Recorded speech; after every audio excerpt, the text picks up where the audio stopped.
Hello, and welcome back to another episode of Health Without the System. This is episode 25. I am Dr. Tim Scott. And my name is Mia Scott. Welcome back, everyone. 25 episodes. This is the crazy. 25th, and I'm excited for this one. We've been talking about this one for a while, and we are going to dive into the thyroid this week. Yep. And I think it's even more cool because we're getting more comfortable taking care of this delicate and precious organ. And we'll talk about this, but we've recently launched thyroid visits on our website as well with our telemedicine company. So we'll get into that. Yeah. And just to give you a background on why this also has become a passion of mine is just because I felt like over the last however many years we've taken care of these weight management patients, you'll have many that are just doing everything right. They're eating well, they're exercising, and yes, they've lost weight, but they're still just not where they should be.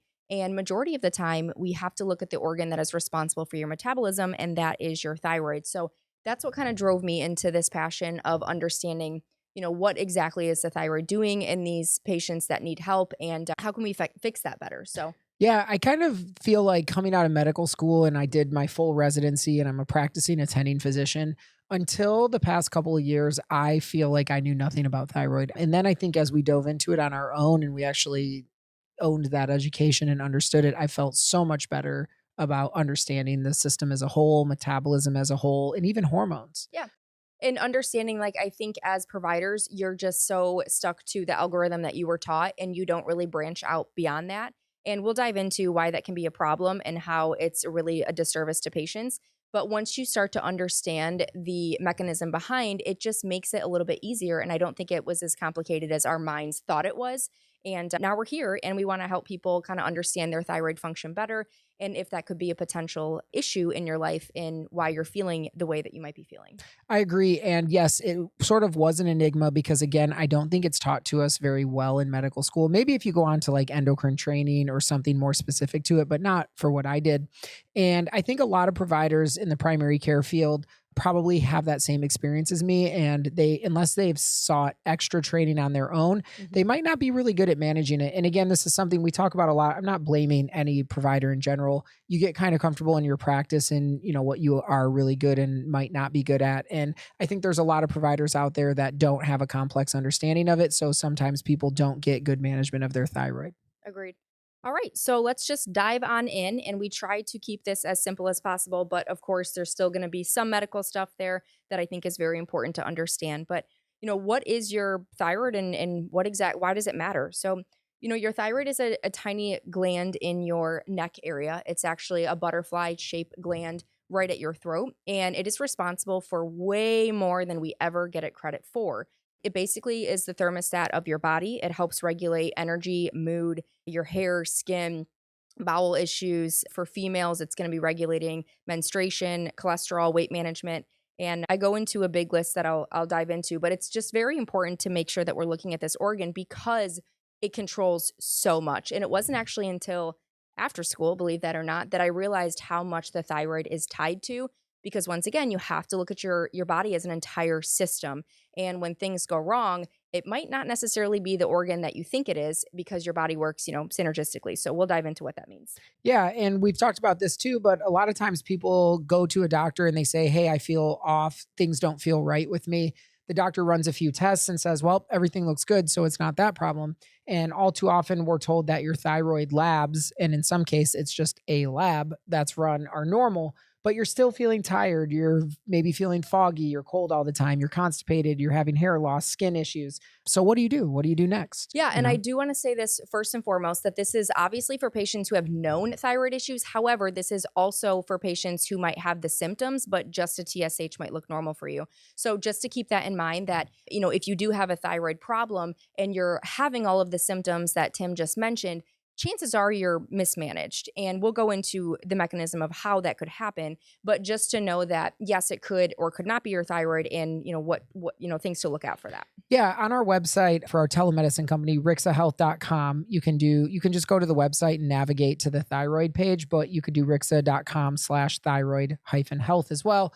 We do have a quiz on there, and we have one for people who are under thyroid management and one for people who are not, but maybe think they need to be, despite maybe what your doctor said. So that's a really cool thing to check out. And, we do thyroid management and health there, along with just labs too. So Mhm. if after this visit that's something that interests you, know that resource is available. And our goal isn't to just get every thyroid patient. This podcast is very, straightforward to make sure that you guys are being an advocate for yourself. So you can take this information, take your notes, and take it back to your provider, your PCP, your endocrinologist, and say, please run these for me. And then if they decide to give you kickback on why we're doing some of these things, you can feel empowered and knowledgeable, or find another provider if you feel like that they're not going to service you well. Your doctor works for you. You don't work for your doctor. Correct. It helps when you can enunciate and explain why you want things other than just I want them. But at the end of the day, they work for you. And even as simple, like, if that's okay, if you don't know these things, can you please dive into this a little bit more for me and what might be best? And some providers are absolutely open to that, myself included. I mean, we will be the first to say that we don't know everything, but we do know a lot, and that's a good starting point. So I do want to just kind of rattle off a list of some of the things that the thyroid does. I know I touched on some things, but it's just so incredibly important, and things that you wouldn't even realize that this little tiny gland in our neck monitors a lot.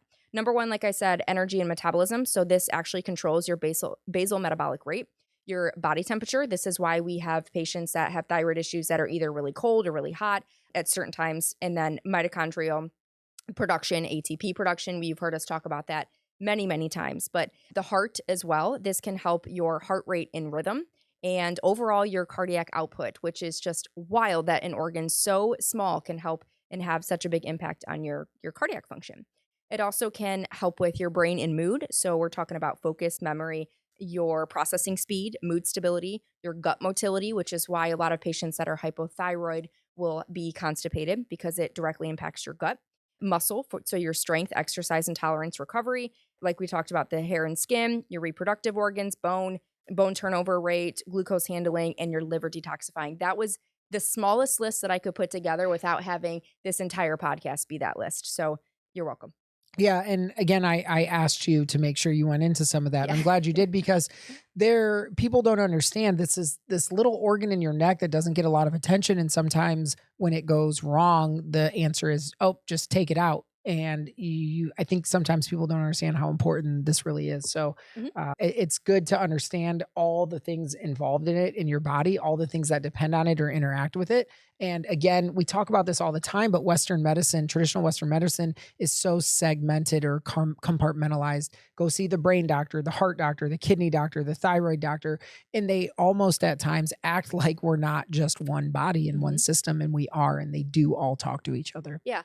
And not to say that specialty isn't a wonderful thing. Like, you need specialists. I do agree with that. But you'd think that we would all talk together to say, this is, you think you would know with some other surrounding organs that can be impacted. So it's an odd story. This has just sparked my mind when we were talking about the cardiac rhythm. I had a patient that went undiagnosed for many, many months. Actually, it might have even been years. She had some cardiac arrhythmias, and turns out it was actually thyroid related, but TSH can prove to be normal and not really pose an issue until things get worse. And we'll go into that. But just know that some of these weird symptoms, you might not be looking at the right organ. So we'll dive into, what exactly is your thyroid and everything that it does. So number one, what does it release? What does it do? Well, your thyroid stimulating hormone, this is a hormone that is released. It's actually in your pituitary gland. So oddly enough, the small gland, it's the size of a pea, that's in your brain that helps regulate this. This is just a little sensor, but it really controls your thyroid. So once again, we're talking about an organ in your neck, but it's actually controlled by the anterior. The thermostat in your brain. Thermostat in your brain. Up in the anterior pituitary So this is gland. all forms together to show that, organs kind of rely on each other. So you have this little tiny little thing. It's the size of a pea, and that is located in your anterior pituitary gland. And this little thing regulates your hormones. And this TSH, which is basically the level that your endocrinology, your PCP will get, that stands for thyroid stimulating hormone. And this hormone, like we talked about, it's just a sensor. And this kind of just, it monitors these hormones that are going on in your body, and it lets your body know, do we have enough of this hormone circulating in our body? Remember, this is in our brain. So our brain's saying, do we have enough hormones circulating in our body? And if not, this pituitary will stimulate your hormones in your thyroid to produce more of XYZ, whatever that you're missing or needing. So Go ahead. Yeah. Are you gonna say something? Yeah, no, so I was gonna say, so your sensor in your brain kind of kicks on or kicks off the thermostat down in the thyroid gland, and then that's the production of the hormones, right? So what are some of the hormones that we make then? Well, specifically, we're going to talk about your T4 and your T3. Now, mind you, that there are many other processes that go through this, but we are specifically just going to talk about a few of them that are the most important in a lot of our patients. So, the thyroid makes mostly T4. It's about 80% of T4 and about 20% of T3. And for those of you who don't know, your T3 is your active thyroid hormone. It's what gives you your energy and your metabolism and makes your hair grow and makes you have bowel movements. It's all And those effects yeah, that you it's all talked of about. those They're all uppers. stimulated by the T3, Yeah, and basically. you need this regulation because that is your go power, your metabolism. So the problem with a lot, well, let's back up. So your body releases the T4 and the T3, and then that gets released systemically into your body. And then when that happens, your body needs to convert that because remember how we said T3 was your active hormone. So T4 is your inactive hormone, and you have more of T4 that needs to be converted into T3, and that happens in your peripheral tissues and multiple different organs. Number one, liver. Majority of it is converted in your liver, and some of it is converted in your gut, and some of it goes to a pathway called reverse T3, which we will get into. But when these ratios become off, you can become symptomatic. And we'll get into what this means, but a lot of times this is why somebody can actually have a normal TSH but still feel pretty cruddy. Yes. And we're going to talk about testing in a minute, but this is also why it's important to delineate between normal lab values and optimal lab values because normal doesn't necessarily mean optimal. And even though you fall in the standard normal range, it doesn't mean that your hormones are in a range that works for you. I think it's also important to understand how so many other environmental factors come into play here. So you mentioned 60% of T4, which is a storage hormone that gets converted to T3, the active hormone, 60% of that happens in the liver. So what if you're a daily drinker? What if you're taking a lot of Tylenol that, puts stress and uses up your glutathione stores? Yep. What if you have a lot of environmental toxins and so your liver is under a lot of stress, right? That's going to affect the conversion. That's one area. 20% is in the gut. What if you have chronic dysbiosis? We've talked about that's the overgrowth of bad bacteria compared to good bacteria. What if your brush border, that area where all that intestinal absorption occurs, what if that's inflamed? What if you have a lot of inflammatory markers in your gut? These things are all going to affect that conversion. And that's why we talk so much about diet and lifestyle as the epicenter of true health. Mm-hmm. Yep. So let's dive into first and foremost, what labs do I typically run on my patients? And what labs might your PCP be running on you? Well, if you were to get the normal standard panel, especially for my thyroid patients, you will likely just get a TSH, which is the hormone that we talked about. And you will get something that may be a T4. They call it T4 to reflex, meaning that if the TSH is abnormal, then they'll run the T4. But sometimes we don't even get the T4, we just get the TSH. And in our practice here, we want to make sure that we are looking at that entire picture. What we were talking about would be the TSH, the free T3, free T4, reverse T3, and your TPO and TG antibodies. Now, let me break this down on why exactly that we should get some of these labs. Yes, your thyroid stimulating hormone lab value is important, but itself, standing alone, gives me almost essentially not very much info at all. Unless somebody comes back abnormal right off the rip, it doesn't give you a good picture on what they're doing. Are they able to take that T4 hormone and convert it into the T3? Or are they taking too much of the T4 and they're converting it into a reverse T3 pathway, which is your thyroid blocking hormone, which we will get into as well. But you want to make sure that you're getting this entire picture because a lot of that is how the patient is feeling, specifically the free T3. If you have a normal TSH, but your free T3 is low, or your reverse T3, which is your blocking hormone, is too high, you can feel very symptomatic. And I hear this a lot in my practice that my thyroid, my TSH is normal, but I still feel like crap. I can't get out of bed. I have brain fog. I have skin issues. My bowels are a mess. My hair is falling out. I'm cold intolerant. You hear all of the symptoms, but yet a TSH is normal, which is why it's so important to see what are they doing on the back end and what's going on.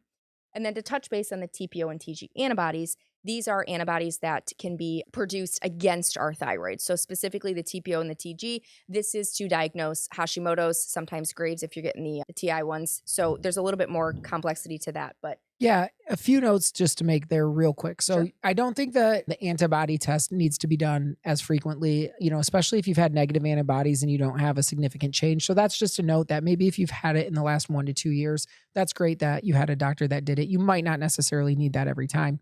If you had significantly high antibodies and maybe you're trying to see if an elimination diet or the medication that you're on worked, of course they would need to be repeated a little Mhm. bit more often. So that's a little caveat about the antibodies. And then just to understand too, we specifically are talking about free T4, free T3, because you have to remember hormones in the body become mostly bound to protein. So the active form is the free form is the active form. So we talk about free T4 and free T3, and that's an important delineation there. Knowing total T4 or total T3 doesn't really help us so much in understanding the activity of that hormone. Yep. And just to touch base on the antibodies again, like Tim said, if you've been negative for however many tests that you've had or something in the last few years, chances are you don't need to get that. Now, specifically for my Hashimoto's patients, I will test the antibodies like maybe every other time or based on how they're feeling because, you know, contrary to what you've been told, this can actually get into remission for some. And you want to make sure, actually, for most, if you're doing things right, but you want to make sure that you're doing the absolute best you can to lower antibodies. And I hear this a lot from my patients that I take care of that are thyroid related, that they've never had antibodies tested, which in Western medicine, they don't typically test this. Why? Because there's nothing different that they would do with treatment. They would still put you on levothyroxine, XYZ, and call it a day. In our functional medicine world, there's so much you can do to help lower the antibodies. Because remember, when somebody is diagnosed with Hashimoto's, it likely never started with a thyroid problem. It started as an immune issue and then became a thyroid problem because you have those antibodies that are slowly eroding at your thyroid. So And to if it me, started as an immune issue, it likely started as a gut gut issue. issue. Yep, gut issue. And if you have gut issues or any immune issues, you're at much greater risk to have multiple immune issues like MS and rheumatoid arthritis. So you really want to make sure that you're doing your best to keep these antibodies at bay. And there are some things that we can do, of course, lifestyle, lower toxic load, and things like that. But they are still very important because they tell a story on is your thyroid continuing to get eroded by these antibodies? Because if so, if you don't help that, they're going to continue to erode, and then you're going to have to get higher medication and higher hormones.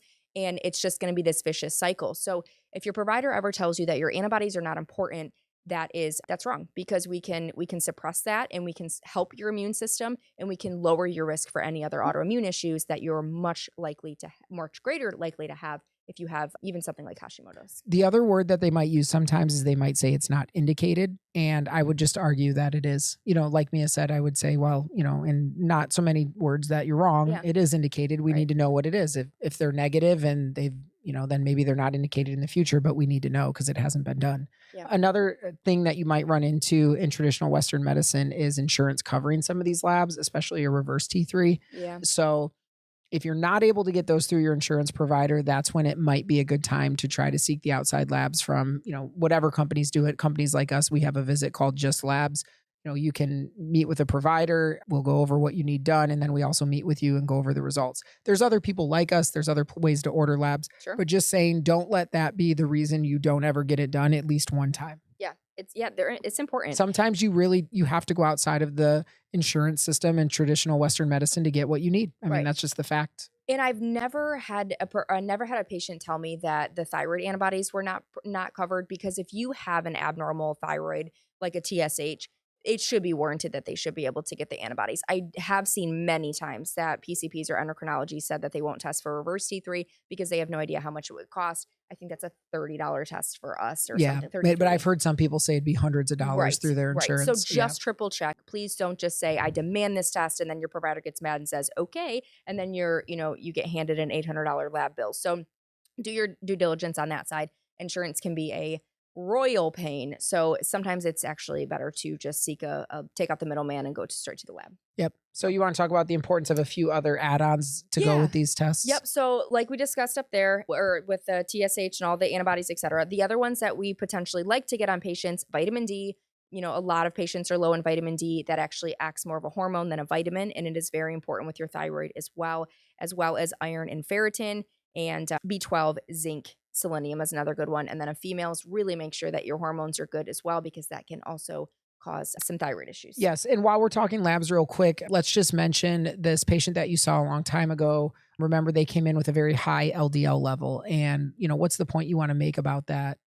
Yeah, so oddly enough, thyroid has a pretty large impact on cholesterol as well. And when I'm talking thyroid, I mean specifically the T3, or that's your active and metabolic hormone. So that is the body's master regulating of actually lipid metabolism. So lipid meaning cholesterol, and it changes how much cholesterol your body will actually make, how you clear it, how you handle it, how your liver processes it, your triglycerides. It has a big impact on that. And T3 will upregulate LDL receptors on the liver, and it will convert cholesterol into bile acids, and then both actions pull the LDL, the bad cholesterol, out of the blood. So once again, when you can have this impairment, you can have spikes in LDL and triglycerides where the picture just doesn't make sense. Now, if you're somebody who is insulin resistance, has fatty liver, cholesterol, you're, pre-diabetic or diabetic, like chances are it's just a metabolic storm. And yes, your thyroid is absolutely sluggish or impaired. But if you have none of those things, you're a healthy person and you just have this weird cholesterol issue where you're like, I don't eat bad, everything sounds good. Make sure that your doctor is doing a thorough thyroid workup, because that can also impair your cholesterol synthesis and all the things. Yep. And then the other things are for especially our females, make sure your hormone levels Yes. are Yep. good Make as sure well. hormones are tested. So just a real quick recap. I wanted to make sure you guys are clear on this. So a couple of the things that you might not be as familiar with that we talked about. So the free T4, this is your available storage hormone. It indicates your thyroid output and the conversion to active thyroid potential. Free T3, this is the active hormone at the cellular level, and it reflects your tissue level metabolic effect. The free T3 to free T4 ratio is something that you'll hear about sometimes, and that's actually a way to document your conversion efficiency. And if that level, that ratio is low, your low T3 to T4, that means you're having a conversion issue. And there's multiple different things that we talked about through functional medicine, integrative approach, diet, lifestyle, supplements that can help with conversion. And then your reverse T3 is the inactive metabolite. When it's elevated, it'll be elevated under times of stress, illness, starvation. So sometimes that's why people say, "Oh my gosh, I don't understand why I'm not losing weight. I only eat 800 calories a day." Well, we have said this so many times. Calorie restriction and starvation is not the key to weight loss. It's the worst way to lose weight, but it also can affect your thyroid, and that's going to further impact your metabolism. So that's just a quick recap there. Yeah. I'll talk a little bit more about reverse T3 because it is very important, but I want to kind of dive into people who are on medication, specifically levothyroxine, which is just T4, and why they might not be doing well or feel well. Let me repeat that, feel well. And like we talked about, the most standard of care is to start with just a T4 only medication. This is something like levothyroxine or Synthroid. And typically your dose is, based on your TSH. They're very rarely do they look at anything else. Like I said, maybe potentially a T4, but they're going just off of that TSH. And they should be also going off of how you feel if your doctor's actually listening. But in order to know how you feel as well, they have to be comparing this to the other labs, like your free T3 and your reverse T3. And that's very often missed. There's also medications like just T3, the leothyronine, or Cytomel, or what's the other one? I forget the other one. Cytomel is another one, and leothyronine. And those are the most common ones for the T3. There is some other ones that I can't remember at this time, but supplements that are also included in this would be like bovine thyroid or some of the organ thymus glands as well, to help stimulate that T3 production and conversion. And then, of course, you guys have heard about the natural desiccated thyroid. So your NDT, your thyroid, your MP thyroid, Armor. And what's great about those is a lot of people do better with those versus just straight T4 or your levothyroxine. Because remember, levothyroxine is just T4. And if you have a problem with anything that we just talked about, your conversion issue, maybe you're low in T3 and you can't get your T4 to T3, or you are just in a toxic world or environment or on some medications that can drive up your reverse T3, you will still feel symptomatic even though your TSH is normal. So a lot of times people will do a little bit better on these combo meds because the MP thyroid and the Armor, it's actually 80% T4 and 20% T3. So it mimics your own natural production, which is why some people feel better. Now, the main reason that, like we said, that T4 doesn't work on many is because of this conversion issue. And there are so many reasons why you can have this conversion issue that I can spend quite literally probably hours talking about all the different ways that you can have this conversion issue. But basically, your body has the T4 that you're taking, and it can't make enough of the free T3. And this leads to over medication of T4, which then in theory actually makes you feel worse. And by worse, I mean much worse. Like you can actually feel like you're dying and can't get out of bed because the more T4 that somebody can give you, it doesn't matter how much they throw at you. If you cannot take that and turn it into the active T3 well, you're going to feel terrible. And this is the thing that a lot of providers, myself included, in school never was taught that there's multiple different ways that your body can take and use this. And You will go also ahead. shunt towards more reverse T3, the more Yes, T4 that you exactly. have The too. more, if you can't convert and the more T4 that you give somebody, the worse they can actually feel because of that reverse T3 pathway. Now, just to touch base on reverse T3 again, reverse T3 is an inactive form. And think of this like a backup. So, yes, my first thought is if reverse T3 is so bad, why does your body, naturally take 20% of what your thyroid is doing and converting that into the reverse T3 pathway? It's a backup mechanism. It is a energy conservation for stress, illness. They will actually get this if you're like in a trauma in the ICU dying because you will have high reverse T3 because that is your body's protective mechanism to say, we need to shut our metabolic rate down without shutting off our thyroid. And that's how it does that. So, to me, why would you not want to know if you are living in an ICU trauma state that your body thinks that you're, dying and you're walking around and you're not in the ICU. Like, why would you not want to know if you have an elevated reverse Yeah, T3? and this is going to be stress, metabolic stress, Correct. Right. physical stress, hormonal stress. Yeah, so you have your obvious and that's the backup. So, and then it also does this for tissue protection as well. So, your tissues will protect themselves from oxidative stress. Once again, this comes from environmental exposures, medication, smoking, birth control. There's a list that I have in here somewhere, but there's a lot that can actually push up that reverse T3 pathway and can make you feel worse. So, like Tim said,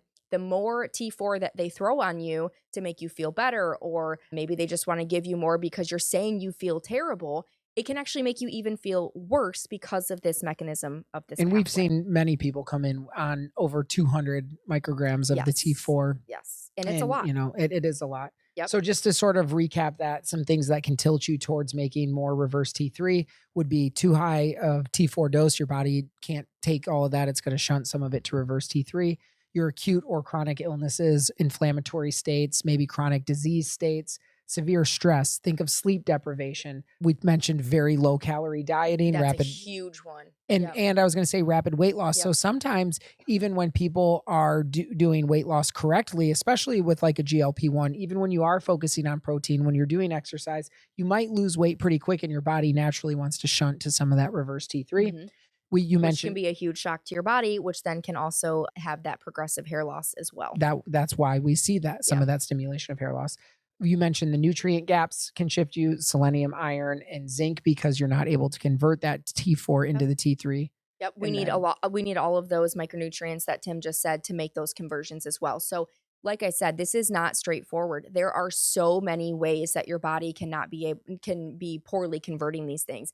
And this is why every single day, every single patient, every single episode, we are preaching on it has to be these lifestyle changes because you don't know how one single thing can impact so much. And if you listen to all of our other episodes, you realize that like everything that we've talked about in these last episodes will also help your thyroid issues.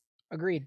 And you did also mention the meds real quickly, which can tilt you towards RT3, but high dose glucocorticoids you mentioned. I think that's important because, again, this shows you how all these things are interconnected. So let's say you start to have dysbiosis or gut issues, that might lead to some inflammatory state. You're going to get some weight gain. Now, maybe you start to develop rheumatoid arthritis.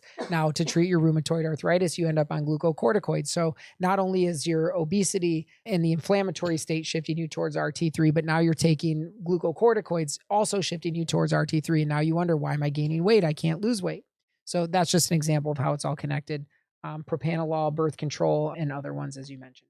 So, sort of moving on, you did already mention cholesterol and the effect and the association between thyroid and cholesterol. Just to sort of reiterate real quick as you're choking to death, Yeah, I don't know why I'm choking on. T3 is a regulator of lipid metabolism, and it can change how much cholesterol you make, how fast you clear it, how you handle triglycerides. And we mentioned triglycerides are one of those sort of often ignored tests that are actually really important in understanding your metabolic state and certain cardiovascular risks. But T3 does upregulate those LDL receptors on the liver and can convert cholesterol to bile acids. Yeah. And then that can get secreted out. So I just want to circle back around to the medication real quick as I talk about how crucial it is to make sure that you have, not only are you on the right dose, but you're on the right medication. And then I'm going to talk about what we do for some of our Hashimoto's patients. So back to the T4, when you have a TSH that's normal and if you get a free T3 done and that is anywhere below like a 3.1, we want that in the mid to upper range. If you have a low T3, I will sprinkle in a little dose of free T3, that leothyronine that I was talking about. And there's one of two ways that you can do this. So this is just for my patients who are already on levothyroxine and could see their labs and say, okay, my TSH is normal. My free T3 is below like 3.1. My reverse T3 is below 12, above 12, above 15 at max. If you are seeing those lab patterns, then you are likely somebody who's going to benefit from adding in T3. And this can be, like I said, one or two ways. You can jump ship and get off of the levothyroxine and try the NP Thyroid or the Armor. Or what I like to do with my patients, if they are already on levothyroxine, I will add in some T3. This is that leothyronine. I will add even just 5 mics in the morning and in the afternoon when they get that crash, because you know what I'm talking about. If you're a thyroid patient and you get that afternoon crash, like you hit a wall. So you'll do another dose in the afternoon and just at a very low dose to start. And you wouldn't believe the difference that this has for my patients. Not only is this going to make you feel better, have a better metabolism, but that's also going to help that reverse T3 pathway as well and have you not block so much hormone if that is what's happening. So one or two ways to do that as well. And then just remember that thyroid is really an art. It's definitely going on labs, but also how you feel. And you might have to tweak that here and there. I have had to tweak many doses until we find a good happy medium for our patients. So just wanted to throw that in there. That is where the T3 comes in. So I highly recommend that if you are on just levothyroxine, I highly recommend that you add in some type of lab. Make sure that you're getting the panel, and then looking at if you need some free T3. Of course, please talk to your doctor. This is not medical advice, but make sure that you're being an advocate for yourself. Also, check out the study that just came out about levothyroxine tied to an increase in cancer risk. Now, before you guys come at me, no, it actually did not correlate levothyroxine specifically to the drug getting cancer. It actually had to do with the fact that these patients were having a lower free T3 and they were missing that T3, which, like I said, all the lists of things that controls, including actually your immune system. And they could link this all back to a lower suppressed immune system as well. So please be an advocate for yourself. If you're just on levo and you feel like crap, make sure you're speaking up for yourself. Yep. So let's also talk about some nutrients that can help move the needle. Vitamin D. We've spoke about vitamin D in previous podcasts. Number one, it's just important for everything. I mean, immune health, bone health, muscle health, metabolism, weight loss, weight maintenance, everything you can think of, vitamin D is involved in. Remember, normal is not optimal. The normal range in traditional Western medicine, they want you above 25. We want you above 50 to 75, really, especially if you're hypothyroid. Ferritin and iron, you mentioned if that's low, that's going to need to be repleted. Hair and energy will improve with that. It sort of makes all of these thyroid effects better. And then selenium and zinc, we can't get that conversion if we're not taking selenium and zinc. You don't necessarily have to lab test for those. Those are generally pretty safe in small quantities, and you don't necessarily have to take zinc forever, right? Sometimes you can take it for a couple months and then sort of cycle off because your levels will be there. Selenium, you do want to be careful because this is one you can become toxic on. If you're mixing different supplements that all have selenium, you can get a little bit too much. And one way that people will do this is also with Brazil nuts. Mm-hmm. Brazil nuts are one of the most concentrated sources of selenium on the planet. Eating 2 to 3 Brazil nuts per week would probably give you all the selenium you need. And there's also testing to show that I think it was lisinopril, but taking what he said, just a few a week, had the same blood pressure lowering effects as your standard dose of lisinopril. So It's wild. It's wild. This is what we preach about food as medicine. Yep. So a couple special options to consider better thyroid conversion are Hashimoto patients, black cumin oil, right? Yeah. It does not taste great. Well, I have the liquid form. Let's reverse. Remember, these are for your Hashimoto's patients. This is autoimmune. You need to help fix the autoimmune issue. Obviously, we don't have time to dive into the gut podcast, but your gut, you have to have a good gut to have a good immune system, period. But these are for our Hashimoto's patients. Yes, black cumin seed oil. It tastes like black seed cumin oil. I mean, it just tastes what it is. It's gross. We've been using it for years. We as mix it with topical. orange juice. We do, and just shoot it back. But they also make capsules. So Yeah, but I get like capsule fatigue, so I like some that's liquid exactly supplements. why I do it. So I just shoot it back with some orange juice and it's fine. So this is a cool one. Let's talk about low dose naltrexone for a minute. Well, before I jump ship on that, I do want to touch base on how not only is that help lower the antibodies, because the black cumin oil, it'll help lower antibodies. It's anti-inflammatory, it's anti-cancerous, it's antibacterial. It is probably one of the top tier supplements ever as just a daily thing to take with or without hashis. Okay, now go ahead. Okay, cool. I like that. Low dose naltrexone. So this is like a medication that can it's described as nudging your immune system, having a lot of subtle effects that can add up. But it is off label. So there are pros and cons to it. And you want to make sure that you're doing this it has to be under the care of a physician because it's prescribed. So naltrexone can be used at high doses when helping with opioid management, but at low doses, like this 1.5 to 4.5 milligram, it can actually cause a brief or partial blockade of opioid receptors for a few hours. And then when that blockade wears off, that's when you actually get rebound and the positive effects. So your body will start to upregulate endorphin production. And you can also get modulation of microglial cells, which are your brain's immune cells. You get balance of T helper cells. And we talked about how autoimmunity, your T helper cells are going to play a role in that. And your body will actually, after this rebound, will downregulate pro-inflammatory cytokines. We talk about these all the times, but TNF alpha, IL-6, interleukin 17, these are all very important. So you get a lot of multiple but beneficial effects from the low dose naltrexone. Yeah, and when I bring that up to my patients, like I'm always this is my list of things that I would recommend, and come back to me and see like what you want to do, or if you just want to try some or all. And when they look at the naltrexone, I always make sure to tell them, because when you read some of the things about the medication, some of the things can definitely sound scary, but just to give you an idea, if you're using this for somebody who is like alcohol abuse or things like that, you're talking 50 plus milligrams. And when we're talking about LDN or low dose naltrexone, we typically start about 1.5. So microdosing, like baby doses. And people respond very well to that. It really makes them feel less inflamed and can really help their condition as well. And if you find that you're already on it, or you are somebody who didn't tolerate it, it can make you restless at night. So make sure you take that in the morning if you are on that one. Yeah. And you have the increased endorphin tone and cytokine modulation that we talked about, which does calm that immune system attack. Studies have also shown that you can actually get reduced anti-TPO and anti-TG antibodies in some of the patients on LDN. And also patients will clinically report improvement in symptoms, even if you're not necessarily seeing that laboratory-wise. So more energy, mood, better hair and skin, reduced inflammation in general. So it's a cool option. Yeah, LDN can be used for pretty much any autoimmune issue for all the mechanisms that Tim just listed. So yeah, it's a good one. And another one is GLP-1 medications. Yep, so I wouldn't say we necessarily have put anyone on it specifically for thyroid, but a lot of times, like a constellation of symptoms, somebody might come to us with a smaller amount of weight to lose. Like they're not significantly obese, but maybe they need to lose 15, 20 pounds and they've struggled to do that. And then all of a sudden, lo and behold, they have some of these thyroid symptoms and we're like, this is not optimized. And maybe they have some metabolic, like they're bordering on insulin resistance. We talk about this all the time, that in the traditional Western medicine world, you're not insulin resistant or pre-diabetic until you hit a number, a certain fasting glucose, a certain hemoglobin A1C. Well, what about the last, few numbers leading up to that specific number? Like clearly you're insulin resistant or pre-diabetic at that point anyway. So we'll get people who will definitely be optimized from a GLP-1, and we see significant improvement in thyroid function in some of these people. Yeah.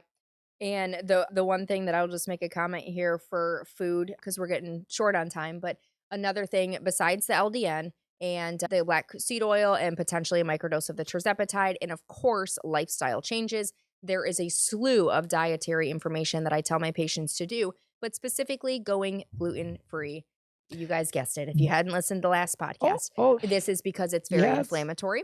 and you really want to lower those antibodies. There's also something, and this is kind of But just so you controversial. know, this was not the last podcast. That was 4 podcasts ago. No way. Yeah. Well, it felt like the last podcast, but anyway.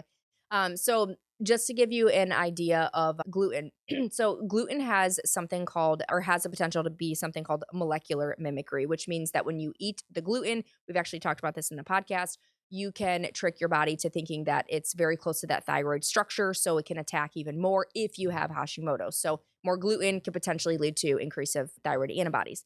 Less gluten, less antibodies. Now, there is some mixed data on this. However, I will say 100% of my patients that I have told to go gluten free have felt significantly better, especially with these Hashimoto's cases. Now, is it that because gluten is just inflammatory in general, or is that because of that molecular mimicry? That is not me to find out. It's not for me to find out, but I it works. I agree. And, this is the conversation I have all the time. Like, you'll get haters pushing back on social media, like that molecular mimicry and the intestinal leaking, leaky gut things. They want to argue all these things. But the point is, at the end of the day, we know what works. We know the gliadin portion of gluten is highly inflammatory. We know that it has some access to the bloodstream. We know that there is proof that it can lead to some autoimmune issues. So instead of arguing the minutia of it, just know, like, hey, if you feel like crap, if you're having trouble controlling your thyroid, or maybe you just have a hunch or a notion, try it. Come up with a 4 to 6 week gluten-free diet and give it a try. And that doesn't mean, we mentioned this on the podcast, I'm going to say it again. It doesn't mean replace your pancakes, bagels, muffins, and waffles with gluten-free versions of all those, because you're still getting a lot of inflammation from the wheat products and the other, things that are in that, food, the processed food that comes It means from that. avoid the floury-based, wheat-based foods in general. Stick to your meats, your vegetables, your fruits, foods that come from the earth, an animal, whatever it is for you, but not from a factory. Yeah. Change your food, change your life. And so that's a big one for my patients. That's typically how I handle my autoimmune issues. Now, obviously, each case is a different case, but majority of the time that helps with some of the autoimmune issues, underlying toxic and infections. Those are going to be wanting to get addressed if somebody has those. This could be mold, this could be parasites, this could be heavy metals. All those things can be issues with really anything in your body, but especially your thyroid too. And glutathione is a really good one as well. You can do, they have the oral or, whatever you want to do. N-acetylcysteine is actually a good one as well. That's a precursor of glutathione that can also help lower those antioxidant free radicals in your body, because it's such a mother of all antioxidants. So we do supplement support, diet change, lifestyle change. And just to stress, supplements are just that, right? Like, just because you might need some of these supplements at a certain time doesn't mean you need to have 50 of these in your cabinet that you're going to be on for the rest of your life. And N-acetylcysteine is one that I kind of go back and forth on, because I do know the positive effects, but it also does have some deleterious effects on the microbiome in your gut, and it can actually make way for some dysbiosis or bad invaders. So for every good thing, there is also a bad thing. And that's why we always say you can't supplement your way out of bad health. It all comes down to diet and lifestyle to begin with. And the supplements are just that, but they can get you in the right direction, and they can help you get to where you need to be. Yeah. Agreed. All right. Sleep. Let's just mention that too. Sleep is hugely important. Yes. Listen to do we do podcast 20? Yep. 5 podcasts ago. Yep. Definitely need to talk about that, or need to think about that, and, consider, we've mentioned some of the devices to help you track that if needed. But also, if you're just getting 8 hours of sleep and you're waking up refreshed, that's a very good start. Yep. And go back to why sleep is so important. The number one factor of that one is going to be the cortisol regulation. If you're not sleeping, you're going to have some wrecked cortisol, and then your cortisol and your thyroid, they can kind of feed and run off of each other, and you can have adrenal fatigue, and that can also worsen your thyroid symptoms and your thyroid function and all the things that follow. So remember, your body knows what it's doing and it has to heal, but you have to give it the right conditions to heal. Yes. Do you have anything else you want to say about that? No, except the very last thing that I have to say to my patients, thyroid or not, if you're feeling like you have all the symptoms of an untreated thyroid, then you are just likely mismanaged, and advocate for a bigger panel or a better provider. Yeah. And if after listening to this podcast, you're not able to get the help you need from your doctor, feel free to check us out at rixahealth.com. You can go to rixahealth.com/thyroid-health, but you can find it on the website. Again, like Mia said, this is for information for you. It's knowledge so that you can have the power. If there is an avenue for us to help you, we're happy to, but we also understand relationships with providers. And if you're just able to talk to them and get what you need, that's amazing. Feel free to do your own research, look out and get other people's opinion on thyroid too. There's lots of great providers out there that can help with this. And of course, remember some of the additional add-ons we talked about that you feel free to ask your questions. We mentioned all the supplements. We mentioned low dose naltrexone, GLP-1s. Again, diet and lifestyle are paramount and first. These are all additional add-ons. And don't be afraid to, like I said, take some notes and do your own research and go to your provider. And I'm not saying challenge them, but sit down and say, these are my concerns. This is what I found. What are your thoughts? Can you dig into this more?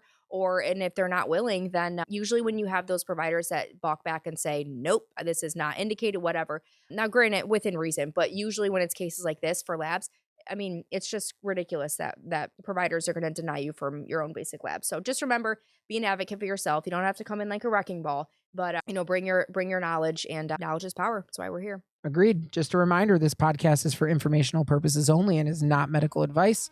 It's not a substitute for professional care, diagnosis, or treatment. Always consult with your healthcare provider before making any changes to your health routine. Remember, you have the power. Join in next week to get more knowledge. Like and share if you can. This was a good one, and hopefully we can help some people manage their thyroid. Absolutely. Till next time, guys. Thank you for tuning in. Thank you so much.